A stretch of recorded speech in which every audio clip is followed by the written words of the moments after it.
Hello Gem Fam, welcome and welcome back to our channel. Yesterday we wrapped up the night with Tokyo Disneyland Electrical Parade Dreamlights, which was such a long time bucket list moment for me. This morning started very early with breakfast at the Fantasy Springs Hotel restaurant as part of our vacation package. I didn't film very much since we did a more in-depth review in a previous vlog, and we'll have that linked in the description if you want to check it out. Today we're spending a full day at Tokyo DisneySea. We actually did a half day here earlier in the trip, but we didn't really get to spend much time in the Fantasy Springs area at all, so we're really looking forward to finally exploring it. And yes, we're also switching hotel rooms yet again, and tonight we'll be staying at Hotel MiraCosta. Tokyo Disney Resort makes luggage transfer incredibly easy. We were able to set everything up right from the TV in our hotel room, which honestly made the whole transition seamless. With that, let's get started.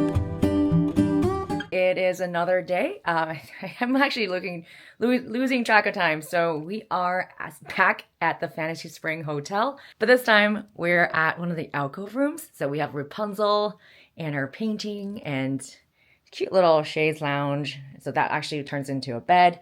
So then the view this time is slightly better than last time. So we have the grand entrance to the Fantasy Springs Hotel. Ooh, an action shot, the monorail. Today is happy entry going to Fantasy Springs via the special entrance, and hopefully we'll get a little bit more done than the first time we were there in Tokyo DisneySea. It's a Tuesday, I want to say, so hopefully not as busy as a Saturday. So we'll see. This morning was kind of busy, but it wasn't as bad as the weekend. So, all right, about half an hour until park opening. And we are now waiting to get in. The door just opened. We're ready to scan in. Fantasy Springs, take 2.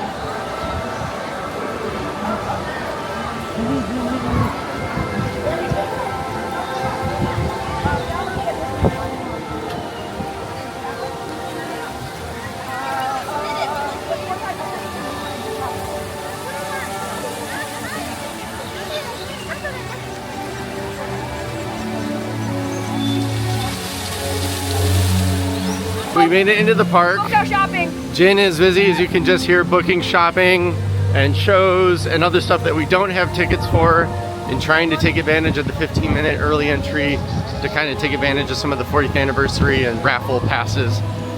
So we do not have Tinkerbell's Pots ride. So we're gonna actually go do that. The other ones we all have a pass for, but this one we don't. So we're gonna go do that, and you probably actually want to see the land instead of looking at me, so I'm gonna switch this around for you.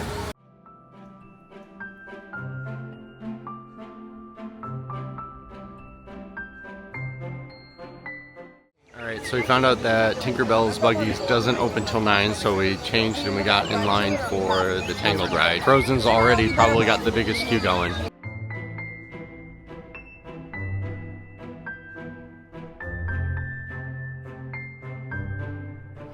Gotta have your unicorn.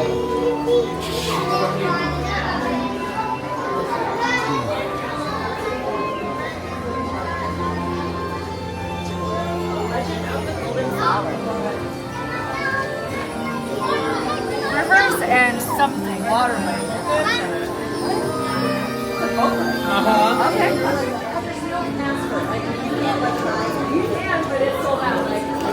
What is this? Or looking for, well, yeah, no, we're going to go try. I wonder why it's so big.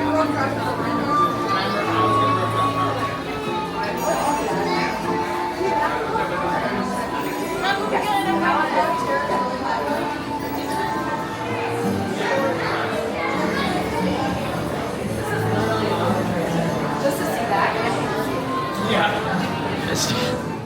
So this is actually my very first time riding the Tangled attraction here at Tokyo DisneySea, and I think my reaction is a little mixed. From a visual standpoint, this ride is absolutely stunning. The sets are beautifully done, the animatronics are incredibly on model, and so many of the scenes feel like they were lifted straight out of the animated feature. The lantern scene especially is gorgeous and easily the emotional centerpiece of the attraction. At the same time, I think I went in expecting something a bit more ambitious in terms of ride mechanics. If you've ridden Frozen Ever After at Epcot, this feels fairly similar similar in structure. It follows the storyline of the movie from beginning to end, but Frozen's ride system has more variation and movement that keeps things feeling dynamic. Here, the experience is much more traditional, slow-moving boat ride, which for me made it feel closer to an elevated version of the Little Mermaid attraction at Disney California Adventure or Hollywood Studios. That doesn't mean it's a bad ride by any stretch. The craftsmanship is undeniable and it's incredibly polished. Every scene is detailed, well lit, and clearly designed to be visually striking. And it's extremely Instagrammable, and I can see why this is such a popular attraction. But I also couldn't help feeling like the ride plays things a little safe. There are many surprises, and once you understand the pacing, the ride moves along pretty quickly, and it's also on the short side, which made the experience feel like it ended just as I was settling into it. I think what really shapes my reaction is expectation. Given how immersive and ambitious so much of the Tokyo DisneySea is, I was hoping for a bit more innovation in how the story was told physically, not just visually. Frozen Ever After, for example, uses its ride mechanics to enhance certain movements, whereas this one relies more heavily on beautifully staged scenes. I didn't walk off disappointed. The scenes are spot on, the characters look fantastic,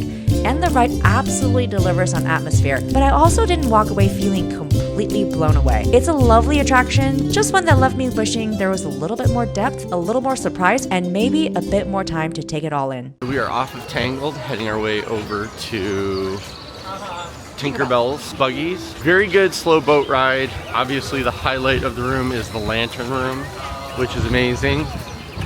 Short ride though. Yeah, Short not ride. very long. The story I felt is a little abbreviated. They kind of just took chunks out of the main storyline. So the Rapunzel animatronic in the tower is great though. There's a Maximus, which is always a bonus. I haven't seen any Pascals. Maybe next time we have to look for Pascal. Oh yeah, that's right. We gotta look for Pascal next time because I did not see Pascal. He's probably on the tower somewhere. So. Oh, you saw? Okay, some of our friends saw Pascal, so now we All have to see right. Pascal. So we made it into Tinkerbell's Buggies, and if you've ever done the Tinkerbell meet and greet, they kind of make it feel like you're getting small.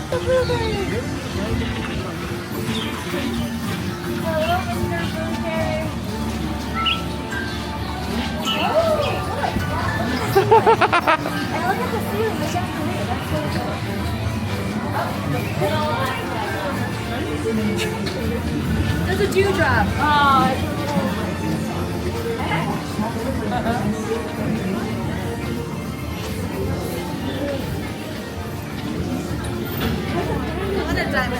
yeah, me too. Drivers watch it. And then there's Details on this one. is that like a crochet needle, the other ones? Yeah, it's a crochet needle, right? Oh, those look like a clothespin. That light over there, that's like Moana's Journey of Water. You remember those, that's very similar to that. Yeah. There might be And like then you have a jingle bell. Oh wow. Very like Slinky Dog. Tells you So kind of like as you're getting on the ride, it almost looks like they've got the second star to the left as part of that. Because it really stands out when you're standing here. We're on Tinkerbell's Wonderful Journey, whatever it's called. I think that's starter number 5. Oh wow! みんな来てくれたのね。嬉しいわ。今日はチーズがお休みで困っていたの。代わりに配達よろしくね。すべての季節に忘れずに届けてね。Oh wow.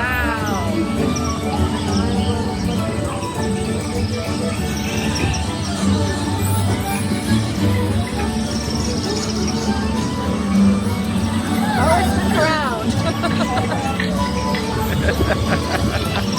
Oh, look at that.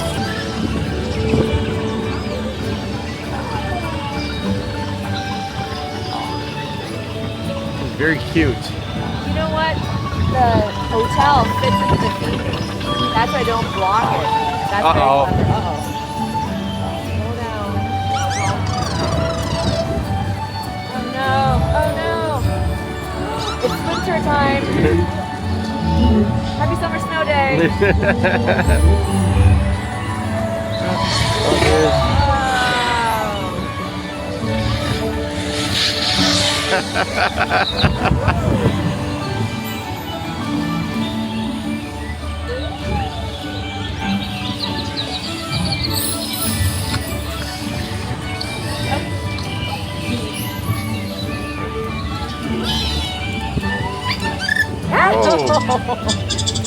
Hello.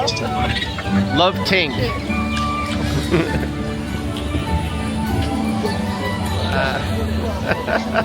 Thanks for helping us deliver.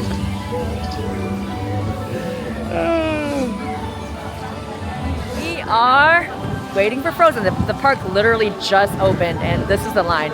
It's a 140-minute standby. Luckily, we do have that vacation package. Oh, not 160. Just kidding, not 140. So, I don't know if we're gonna skip some of the queue, but you know what? For 160 minutes, it's worth the wait. I'd rather skip the queue. So, let's ride Frozen.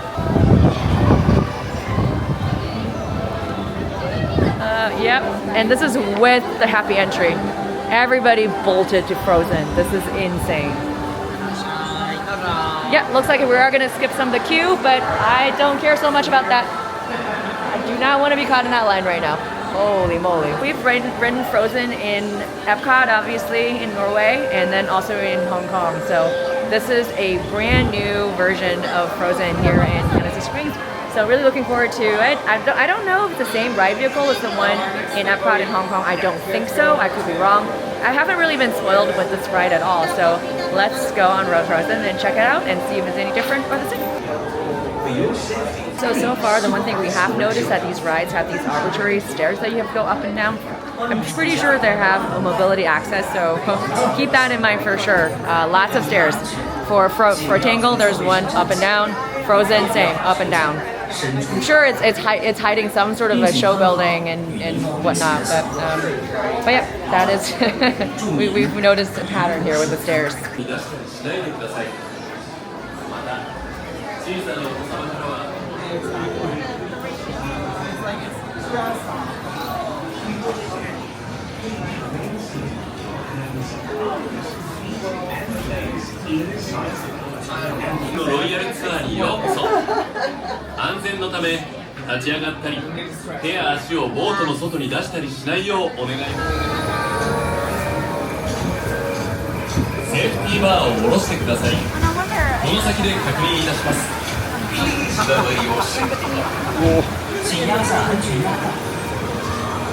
Alright, Editor Jin here. First time right thoughts, because I genuinely went into this expecting it to be basically the same as Frozen Ever After at Epcot, and it is not. This is Anna and Elsa's Frozen journey here in Fantasy Springs at Tokyo DisneySea, and it's a musical boat ride that retells the story of Frozen with all the big songs you'd hope for. But the way it's executed feels much more intricate and involved than the other version I've written. Right away, what stood out to me is the scale and pacing. It feels like a longer, more complete attraction, like it has time to actually build the story instead of rushing you from moment to moment. A lot of people online describe it as one of the headliners, if not the headliner of Fantasy Springs, and I get why. It's not just here are the hits, it's a fuller journey through the film. And visually, this is where it really shines. The sets are layered, the lighting is dramatic, and the scenes feel big, like you're moving through different environments rather than just watching a series of tableau. And the animatronics, wow. The characters look incredibly on model, but more importantly, they're expressive in a way that sells the emotion of each scene. The Let It Go, Ice Palace moment in particular is one of those how do they do that Disney moments. Big, cinematic, and just really satisfying as a payoff. Ride system wise, it's still a boat ride, so you're not getting something super intense, but it does feel more dynamic than I expected.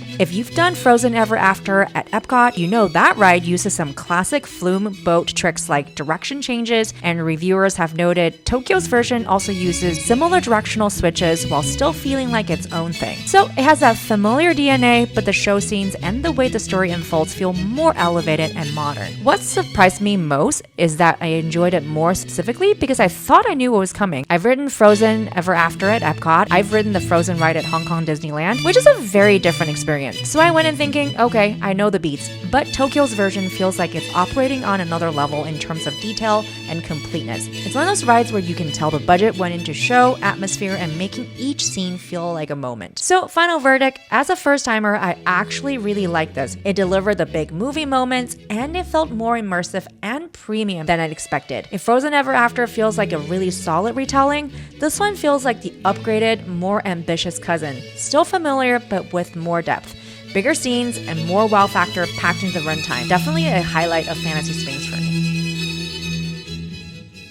you know, I can now appreciate the fact that there is going to be a pretty long wait. This one consistently hovers around 150 minutes. Yeah, we were kind of seeing that a lot of the times the Rapunzel ride and this are about the same, with the Frozen a little bit longer. I think it's worth the extra wait for that. The Rapunzel ride kind of reminds me of Navi River Journey, where it's like, if it's not a long wait, totally worth it for us. Good animatronic. The Rapunzel animatronic was really good. The Lantern Room is kind of very like popular, and I can see why. But if you had to wait. Yeah, if you had to wait and you can only pick one. Wait for Frozen. Wait for Frozen. So. All right. So we have one more ride here in Fantasy Springs that we have a pass for, which is Peter Pan's. This is really, this reminds me of Hong Kong. Yeah. Right, Let's take a quick tour of Arendelle. We got the castle. Wow, you're right. This is very similar to Hong Kong, but this feels more intimate. I think the scenes are like closer to you, and then the castle is a lot closer in proximity. Are you able to go into the castle? I don't know. I see people walking over there. I'm gonna check out the Arendelle. Oh, that's the Royal Banquet Hall. Okay. Oh, that's great. So it looks like the castle is the restaurant in which we have a lunch reservation for as part of the vacation package. So we're very excited to be able to, I guess, dine into the castle. Technically speaking, there's no restaurant inside the castle except for the one in Shanghai in Asia. But the Royal Banquet Hall, I'll count that as a castle dining. I mean, the lines wrapped around right now. That is absolutely insane. I guess we'll head to our next destination here in Tokyo DisneySea, and we'll keep you posted. Just kidding. I think we have Anna. We have an Anna meet and greet right here. Both of them. Oh, both of them are here. Oh, that's very, very cute. Okay. Right now we're posting around, on average, 150 to 160 minutes per ride. So we're in the, I guess, the Baghdad or Agrabah area of Tokyo DisneySea. Very similar to the one in Epcot, where nobody really goes there. So this is actually really nice and peaceful. I mean, check this out. We have Jasmine's fountain, the camel that doesn't spit, which is awesome, and then the bazaar. Yeah, nobody's back here. So if you need a respite from the crazy, oh, there's a booth swinging over there. A respite from the hustle and bustle of the park, Agrabah might not be a bad idea, because Fantasy Springs was absolutely insane. Peter Pan's line wrapped around twice and it was out the door. So I think there's also a magic lamp theater. Not sure what's showing over there, but this is essentially Agrabah. And there's a carousel inside of the castle. How cool is this? Again, not very busy at all. So, oh, even the trash can, or that's a fire extinguisher.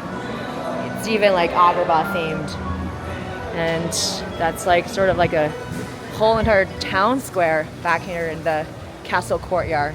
One thing that I will give DisneySea is that the theming here is quite impeccable. So, I mean, the crowd is here, but I mean, it's a very Instagrammable park for sure. So, I guess if you want to take some good pictures, this is not a bad place to be. But rides can be challenging, as we saw. Okay, we were going to 20,000 League Under the Sea, but we got distracted. There's some really good smelling curry popcorn. flavored popcorn. They also have roast beef. We're gonna try that later. So it smells really good, but it doesn't taste curry, do you think? oh, it tastes like curry to me. Okay, all right, it's pretty good though. We enjoy it. Yeah, I can taste it. It's great. All right, as Mike is happily enjoying his curry flavor popcorn, which I really wish we could get back home in North America, we made our way over for another ride in 20,000 Leagues Under the Sea, which was included as part of our vacation package. This attraction is tucked away in Mysterious Island at Tokyo DisneySea, and it's actually one of the few remaining rides based on the 20,000 Leagues Under the Sea anywhere in the world. The original version at Disneyland was eventually converted into Finding Nemo Submarine Voyage, which makes this one feel especially unique. The entire ride is in Japanese and it's very dark, and the submarine itself is fairly enclosed. So this definitely is an attraction for everyone, especially if you're sensitive to tight spaces. That said, I think the darkness and the enclosed feeling are very intentional. You're meant to feel like you're descending deep beneath the ocean in Captain Nemo's Nautilus, surrounded by glowing sea creatures and mysterious underwater life. Even without fully understanding the dialogue, the visuals and sound design do a lot of storytelling here. It's not a thrill ride and it doesn't rely on big flashy moments. Instead, it leans heavily into mood and atmosphere. And honestly, that makes it feel like a type of Disney attraction you don't really see much anymore. I actually found it kind of neat for that reason. It's slower, it's immersive, and it feels very specific to DisneySea's identity. It might not be everyone's favorite, but if you enjoy atmospheric rides and detailed world building, this one feels like a hidden gem. To Tangled again. We have a lunch reservation at 11 o'clock over there at the Royal Banquet Hall of Arendelle, but there was a little bit of conflicting time, so we were trying to, I mean, even the Premier Pass line is super busy right now, so we're you know, fingers and toes crossed that we're able to kind of get on and off the ride so we can catch our or lunch reservation. But I mean, the wait time is 100 minutes right now, even the passes are really busy, so yet another busy day here in Tokyo DisneySea, specifically in Fantasy Springs.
Ride is super short, so and it's right next to the Royal Banquet Hall of Arendelle. So now we get to have lunch. This is gonna be great. This is I would consider this a castle dining experience. So, I mean, there's a Royal Banquet Hall over there in Epcot, Akasu. So hopefully this will be kind of similar. So let me show you.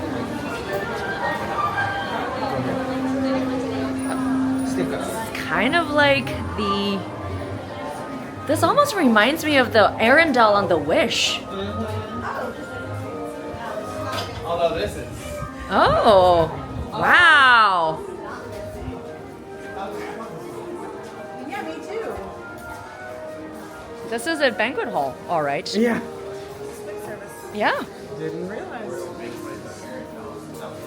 Yeah. Right. No wonder why the timing doesn't matter. Okay. Let's see. I'm assuming that's fake food. Should we just pick line? Yeah, let's pick a line. Sorry, I think we all need our cards. Oh, that's cool. Okay, we thought this was a table service, and that's why we were kind of stressing about the reservation timing, but it turns out to be a quick service. So you live and you learn, and you get to eat. Okay, we just grabbed our set. I guess the vacation package has a separate sort of drink ticket, but we didn't get the ticket out in time. So we'll be able to use the drink ticket somewhere else. But check out this beautiful restaurant. This is definitely, oh, wow. There's Arendelle's throne. Let's check out the throne room. I think everybody wants to sit over here naturally, just because it's the throne room. And we have strollers. Let's make sure I don't get crushed and run over.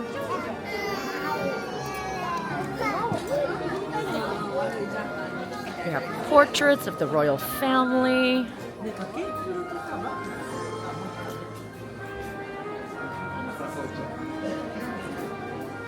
Beautiful. All right, let's see what's over here. This restaurant's absolutely huge.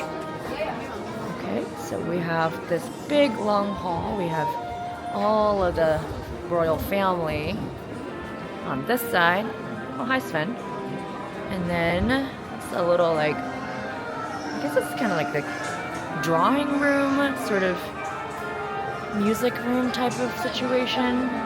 Very pretty. And then they also have outside seating, which I'm not gonna go into. But, all right, let's exit the throne room. This is Coronation Day.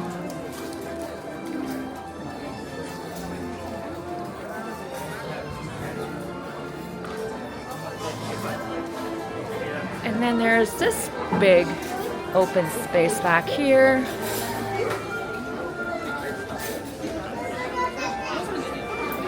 I want to say, okay.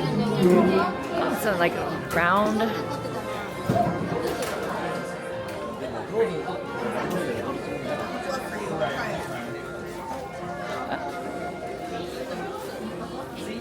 Beautiful. All right, time to eat. Mike and I just finished lunch at the Royal Banquet Hall of Arendelle. Surprisingly good for a quick service. So there was two basically sets. The seafood set was 3,500 yen. 3,500 yen, yeah. And then what was the beef set? 3,500 yen. Okay, yeah, so they were the same. The seafood set was kind of like almost like a mac and cheesy type. It's not good. But lobster mac and cheese. Yeah, it was lobster mac and cheese. Mac and cheese pot pie. Yeah, with fish and lobster. It was really good. Yep.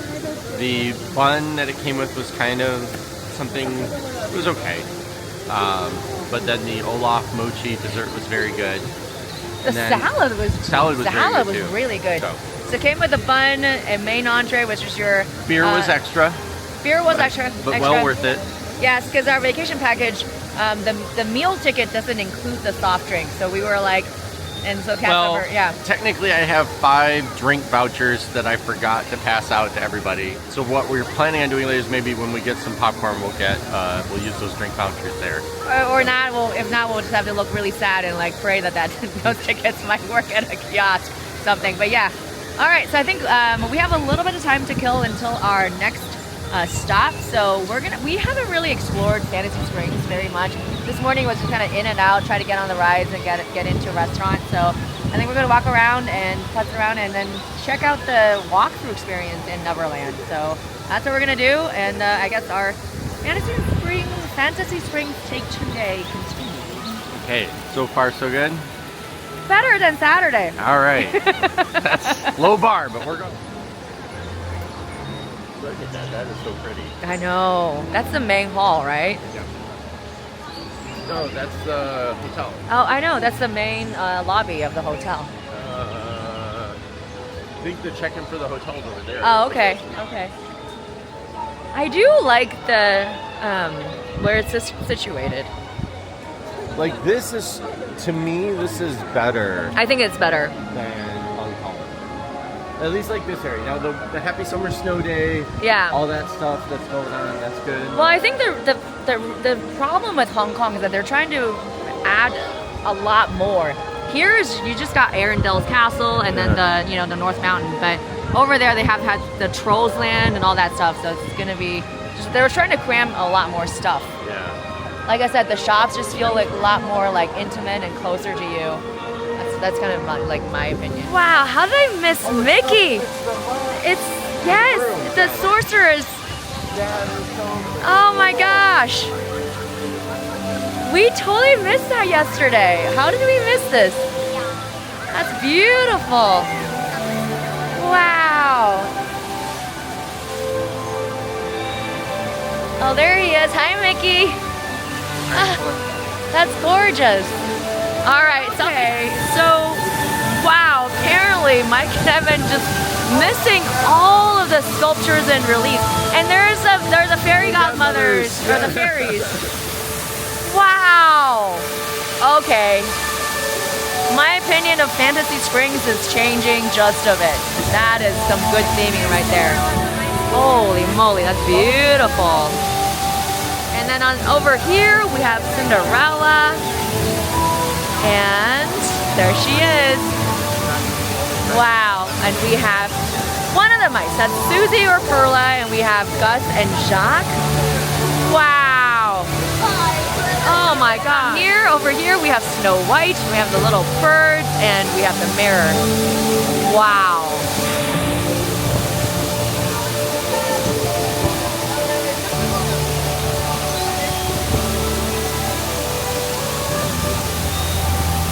Wow, this garden area. I think that they did a really, really good job integrating the hotel as part of the park. So I am really digging it. The theming is fantastic. So now I kind of get it now, because in the hotel itself, you have all the representations of our classic fairy tale princesses, Snow White, Sleeping Beauty, Rapunzel. So out here, the garden certainly reflects all of the theming and all of the princesses. Oh yeah, we have the caterpillar, if you can see him. And let's see, mushrooms. Oh, and it's Alice talking to the caterpillar. How cool is that? Wow, beautiful. And then on this side, yep, this is her tea party. Gorgeous.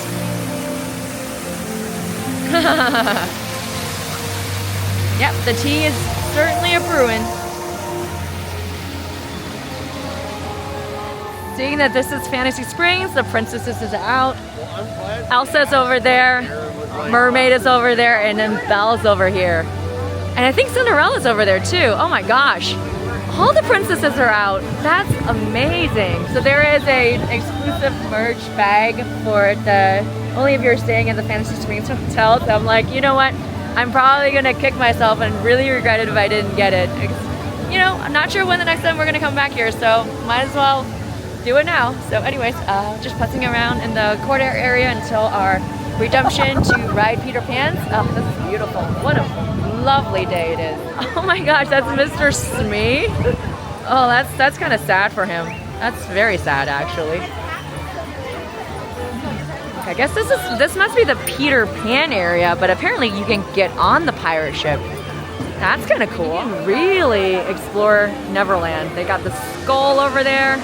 This is really, really cool. Doesn't that remind you of the Columbia over in Disneyland for Fantasmic? That's right, I thought so. So up next, we rode Peter Pan's Neverland adventure here at Fantasy Springs in Tokyo DisneySea. This is one of the headliner attractions that opened with the land, and even though we weren't able to film the ride itself, and honestly a lot of it wouldn't translate well on camera anyway, it's still worth talking about because this is not your typical Peter Pan ride. From the queue alone, you're already pulled into Neverland. You pass Skull Rock and pirate-themed details that make it feel like you're joining the Lost Boys on an actual mission, not just waiting in line. The whole setup leads into the story, which centers around helping Peter Pan rescue John Darling from Captain Hook. The ride itself uses a mix of physical sets, large-scale projection, and motion-based ride vehicle, and you do wear 3D glasses. Instead of feeling like you're just floating past scenes, it's designed to make you feel like you're soaring, flying over London, sweeping through Neverland, and getting caught right in the middle of the action. Even without understanding the dialogue, the visuals and movement do most of the storytelling. What really stood out to me is how ambitious this feels compared to other Peter Pan attractions. If you're familiar with Peter Pan's flight at other Disney parks, this feels like a modern evolution. Bigger, more dynamic, and much more cinematic. A lot of fans actually consider this one of the standout rides in Fantasy Springs, right alongside Anna and Elsa's Frozen Journey, and I can see why. All right, so we're gonna check out the little Neverland walkthrough. But, all right, Peter Pan's Neverland Adventure. That to me is the best right here in Fantasy Springs. I think it's a trackless vehicle, but the way the ride vehicle is designed, it just makes you feel like you're in the air the whole time, which is really, really awesome. And then with the 3D technology as well as just practical sets and projections, the story basically is Peter Pan's flight. So if you've been to Peter Pan's flight in Magic Kingdom or Disneyland, that's the story, but this is way more elevated. So yeah, I thought that was really great. So Beauty and the Beast in Disneyland and Peter Pan's Neverland Adventure in DisneySea, those are by far my favorite rides here. I don't know if there's any like interactive elements, but essentially it's just it's kind of like a walkthrough. And we've done something like this similar in Shanghai. They also have like a pirate ship walkthrough as well. And if you happen to have gone on the Columbia, there is kind of a walkthrough as well over there in Disneyland. But look at the theming. So nice. Oh. Yeah, very Instagrammable. area, I guess.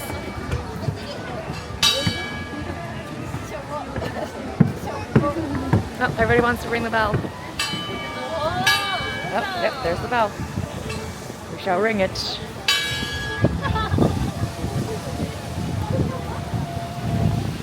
Okay. Yeah, I guess there's really not too much going on, just up and down. But, you know, if you want to experience a little bit of pirate ship adventure, this gives you an opportunity.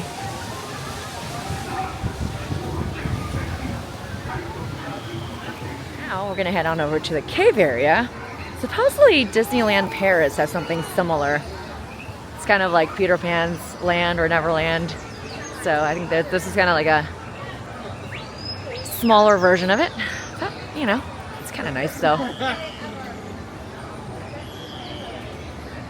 Let's go through the cave. Oh, guess we are now at the skull.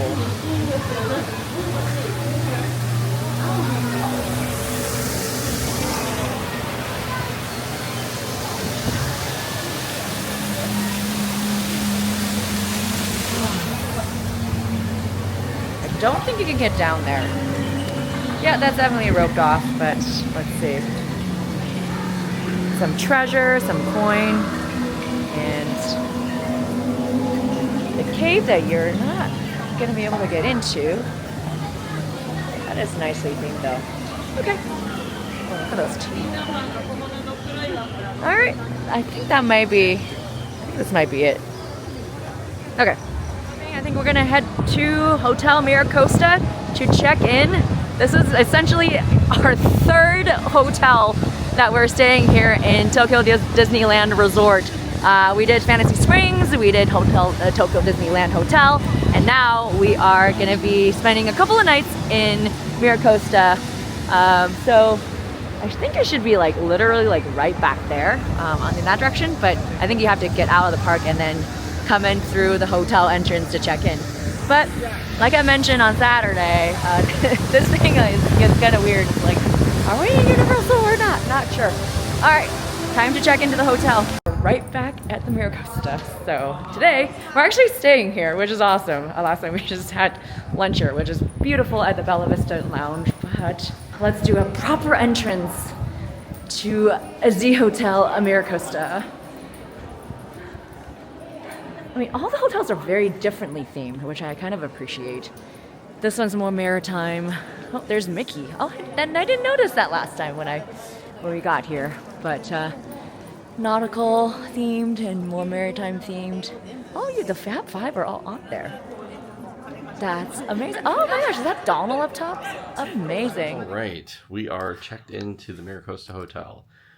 We had a chance to stop in here for breakfast, but we didn't do a hotel check-in here. Well, we checked in for lunch. We had lunch, right? Yeah. So, Yeah. Basically, about 15 minutes before check-in, they asked the guests to queue up. Everybody queues up, and they kind of did the...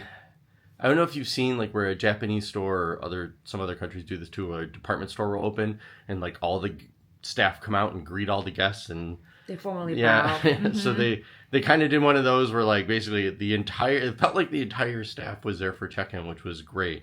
Check-in went really smooth.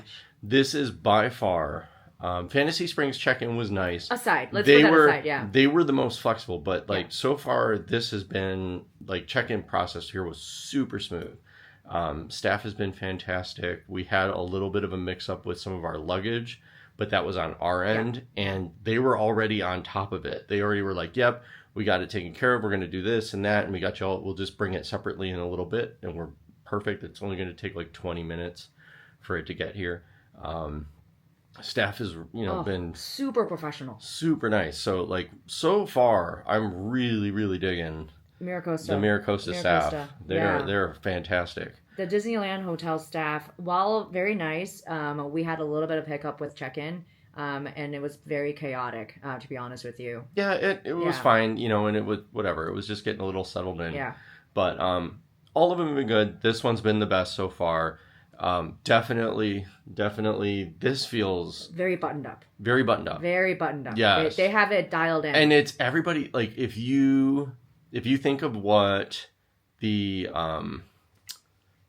oh gosh, the hotel that has Grand California. No, not Grand Californian. What's the bellhop? Tower. Tower of Terror. Like, gosh, like, words, Mike. So the I had that. staff, I had that. like a lot of like the bellhop staff and also very much like Tower of Terror, kind of that slightly retro. We should say the old Hollywood hotel style, not yes. Tower of Terror. Yeah, sorry, the old they're not scary. Sorry, the era yes, kind of 1930s, yes, the golden the age, more formal kind of yes. hotel staff Yes, uniforms, yes. and they look fantastic. Yeah. The person that took us to our room, like her outfit was amazing.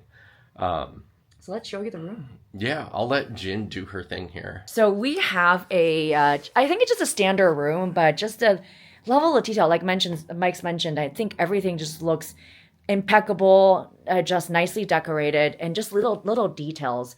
And that is not so much a hidden Mickey, but because this is MiraCosta, it's very much maritime themed. They just have Minnie as a little mermaid up there. On the little awning area, the crown molding. And then, of course, we have a kind of a tapestry of all of our friends in their maritime best. And let's see. So the beds here are fairly small. I think they're more like full size. Yeah, they're full size beds. These have been full but size. I think I'm pretty sure that couch pulls out into a pajamas. Yeah, MiraCosta pajamas. And so they tend to give you mediums and then one large. The mediums are and actually they've all been good size. The Yeah. Disneyland hotels for this. Check this out. This is pretty cool. So this is like Mickey's. The map presenting the unknown lands of Western Ocean. But it's from Mickey's Voyage. And over here's the Kraken. Oh, and the Zephyr. Oh, Cape Elias, right there. That's Disney's Cape. Okay. Okay, here and we have the Straits of Yensid. If you don't know, Yensid is basically Disney spelled backwards. So if you don't know, now you know. Okay, let's check out the carpet. Any hidden Mickeys here? No hidden Mickeys. Okay. And then of course the maritime theme. We have a little seahorse on the wallpaper. And so everything's just very nicely decorated. We have a mirror over here. And we do have, our view is nothing special, but it is kind of nice because it's a rooftop view. Yep. And then you get to see during the center of the earth there. It feels like you're in kind of an Italian village. Yeah. Overlooking Mount Vesuvius. For a rooftop view, that is like one of the best. And then I think the little crown molding, if you see that, you do see Minnie as her mermaid form. So that is basically what the crown molding looks like. So, and then over here, we have our obligatory coffee maker, and then the coffee, and I think there is a mini fridge in here. Not so mini fridge, and they have little cubbies over here for, other items. And then a floor-length mirror. Okay. I have to remember to take we always have to take kiddo slippers. And extra blanket and a pillow. Okay, this is really nice. Okay, let's see the bathroom. I really enjoy the hotels that we've stayed at, Fantasy Springs as well as Disneyland. They have the separate shower as well as a toilet. But in each hotel has their specialty, toiletries and amenities. And this one is Mickey in his little sailor outfit, and for MiraCosta. Yeah, like each one is like differently themed. It's backlights too. Oh gosh. Yeah, that's so cute. And there's this little Mickey emblem. And it comes with a hair dryer and a little bench. So there's no separate amenity in our room, in this room. But yeah, so this is basically your wet room with a tub and shower. Yeah, this one is probably a little bit older than Fantasy Springs, so like everything looks more classic in my opinion. And of course, the toilet has the bidet and the everything else. So very lovely room, very lovely room. Okay, well that's pretty much it for the room tour, and of course, they give you hopefully. Are there no postcards in here? A couple of the ones that had postcards. Yes. Oh, this one has like stationery, but looks like this one doesn't have specialty postcards. Okay, no worries. But you see the the mermaid. Yes. Oh, postcards are in here. Oh, and then they do give you 2 of the little bags. Oh, you but get we the- have you get the. the Duffy postcard. Or no, this is a coupon. Okay, so yeah, every little hotel has its own postcards. So we've been collecting hotel postcards. Unbeknownst to me, we've been collecting them. Apparently. And then the Duffy and Friends specialty shopping experience. Tonight we're gonna I think we're gonna wait for our luggage to arrive, and then we're gonna try to head back into the park. The great thing about MiraCosta is that it has a direct entrance into Tokyo DisneySea. Very similar to Fantasy Springs Hotel that gets you directly into Fantasy Springs. I think for this one, you don't even need to leave the hotel to kind of get into the park. There's a special guest entrance downstairs. Mike and I erroneously joined that line on the first day in case you missed that vlog. But we have a premier access for one of the nighttime spectaculars here in DisneySea around the lagoon. So really looking forward to that. And then tomorrow we have happy entry, and then the next day we should have another happy entry. So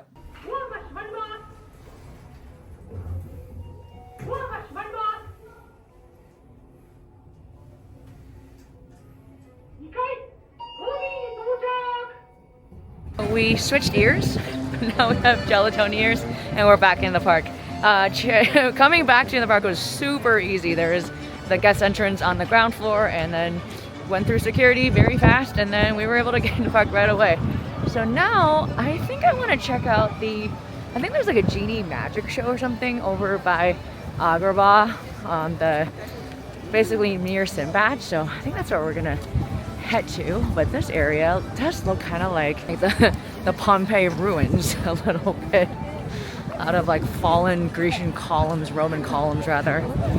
And then we got view over there. Oh wow, it is windy out. A windbreaker. There is some wind going on there, for sure.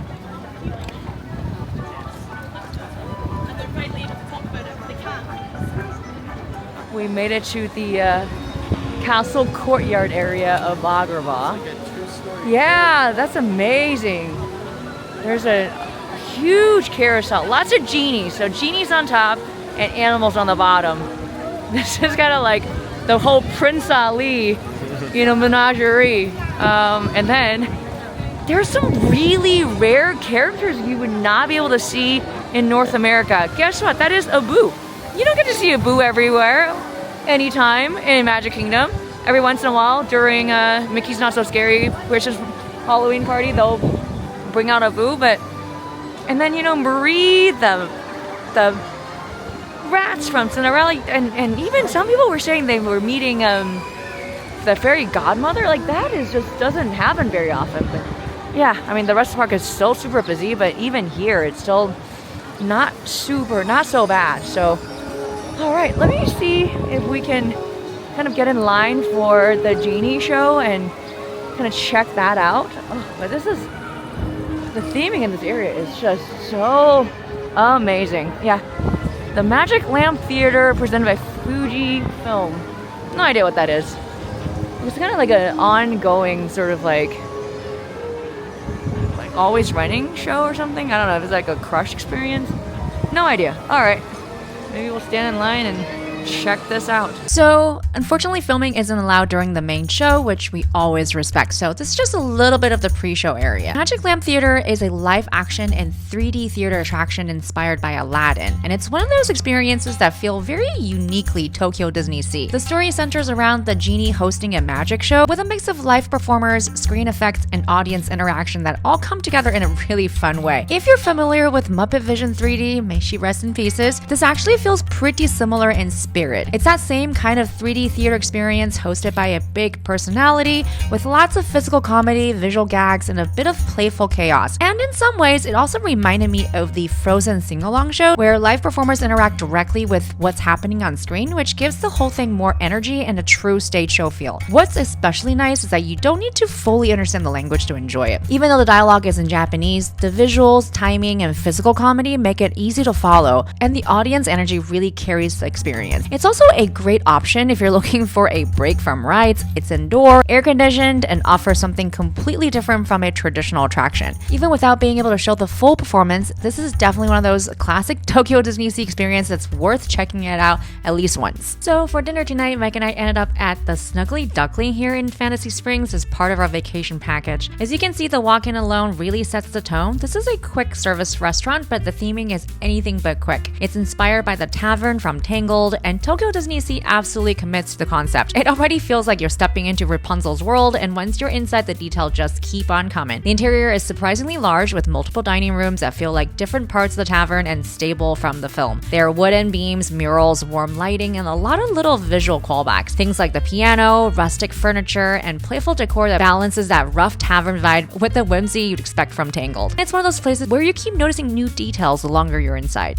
And from a theming perspective, the Snuggly Duckling absolutely delivers. It feels immersive, cohesive, and very much like Tokyo DisneySea doing what it does best when it comes to world building. When it comes to the food though, this is where our feelings were a little bit more mixed. The menu here leans heavily into burgers and sandwich style items, which felt a bit unexpected given how strong the setting is. We tried one of the burgers, and while it wasn't bad, it did feel a little weird. The texture and flavor just didn't quite hit for us, especially compared to some of the other food we've had around the park. For us, it was one of those situations where environment really outshined the meal. That said, we still think the Snuggly Duckling is worth experiencing, especially if you're a Tangled fan or you want to see one of the more detailed spaces in Fantasy Springs. Even if the food isn't a standout, the atmosphere, scale, and attention to detail make it a memorable stop. It's a great example of how Tokyo DisneySea prioritizes immersion, and sometimes the place itself is the star of the meal.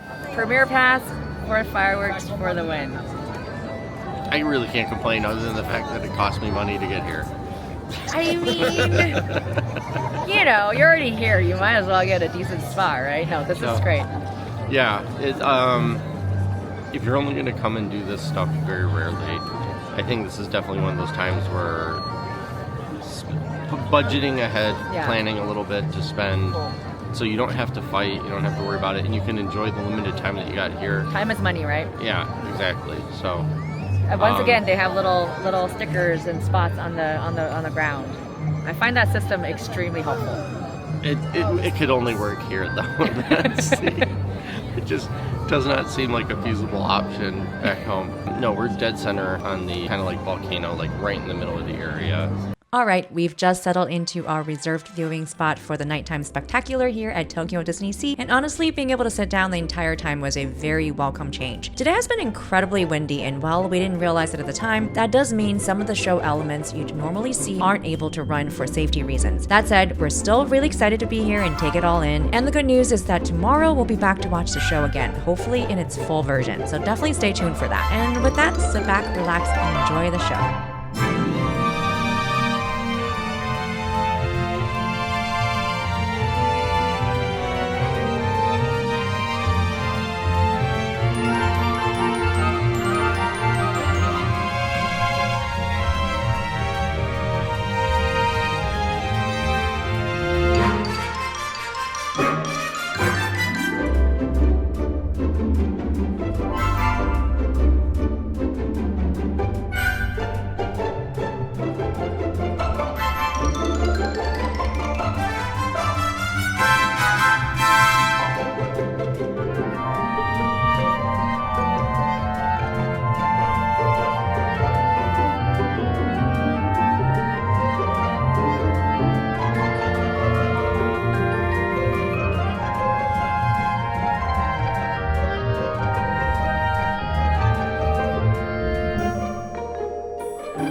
it's pretty much the last thing in the evening. We were able to come to our shopping experience at McDuck's shop. Essentially, this is Scrooge's shop, which is pretty neat. I think in Shanghai, I missed going into the Scrooge McDuck shop. Glad that I was able to catch it. But the show, the nighttime show, was awesome. It's kind of like what Fantasmic wants to be. Oh my gosh. Hi, Lena Bell. We love you, Lena Bell. You're so cute. Hawaii, isn't it? Thank you. Okay, cast members are trying to get me to buy some. Like, yeah, we got cute little Lena Bell plushies. But yeah, the like nighttime show was awesome. It's a kind of like tonight. I don't think they had fireworks because I think we had high winds, so it was a modified show. But they used an entire lagoon and put projections all over the hotel. But obviously, because we were facing the volcano, we didn't really get to see much of the projecting onto the hotel. But still, I mean, they utilized the space really well. They had lasers, they had lights. It's kind of like World of Color 1 and Fantasmic combined. And a little bit like Luminous as well, because they kind of like they had this whole thing that kind of rises up in a special platform full of lights. At some point during the day, they kind of roll that out. So I was like, somebody was pointing out to me, like, there's this thing that's in the middle of the lagoon. They were like, okay, that's part of the show. But yeah, I really enjoyed it. It was a really long show too. It's like little over 30 minutes. And it had multiple endings, I felt like, because like every once in a while you're like, okay, the show is seems like it's at the end. Nope, that show went on. So and after that we kind of like putzed around and just came to the shop. But that's pretty much all we did today. We're gonna check back into the hotel. Yeah, Mike's asking if we're all set. It's been a long day, so we're gonna head back to the hotel via the special MiraCosta entrance, which is really convenient. Like after a long day at the park, you just want to be able to get out, get into the hotel room, and just rest up.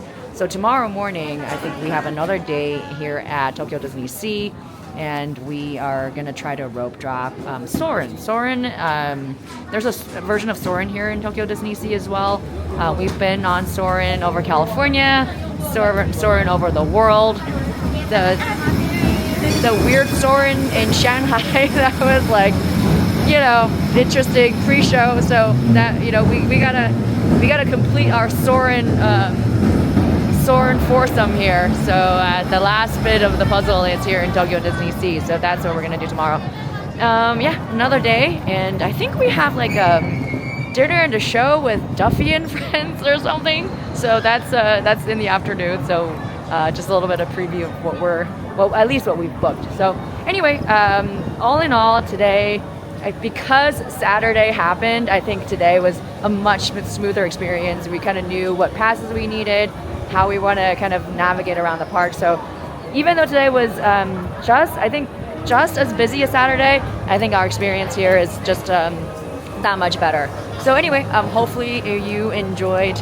Ooh, people are running out towards something. Hopefully you enjoyed our day here in Tokyo DisneySea, a full day, lots of activity, and we will see you tomorrow.